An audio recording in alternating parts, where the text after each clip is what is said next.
So a perfect role model of good, attentive body language is my dog Schnitzel. As you can see from this, he's got very nice eye contact towards you. He's leaning in a little bit. He looks fairly open, a little bit relaxed.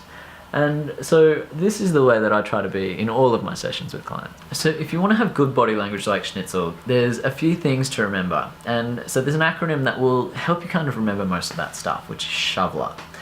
The S stands for sitting at about 90 degrees. So you don't want to sit too square onto the person, but you also don't want to be totally away from them, right? Because it's pretty distracting if I'm talking to you like this. For some reason, the whole idea of sitting at 90 degrees reduces the level of confrontation, but it still allows you to make eye contact.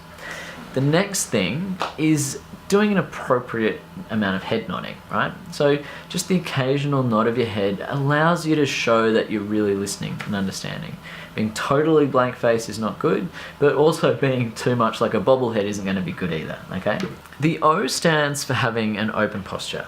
And the antithesis of this is kind of being closed off and crossing your legs like that. I mean, it doesn't really feel like I'm listening and open to you when I'm sitting like this. It's much better to be a little bit open, try to uncross your arms, those sorts of things just can kind of make you feel a little bit more approachable.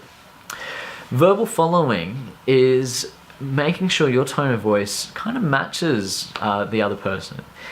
If someone else is talking really slowly and is getting really upset about something, then it's not good for you to go, oh, you must be really depressed about that, right?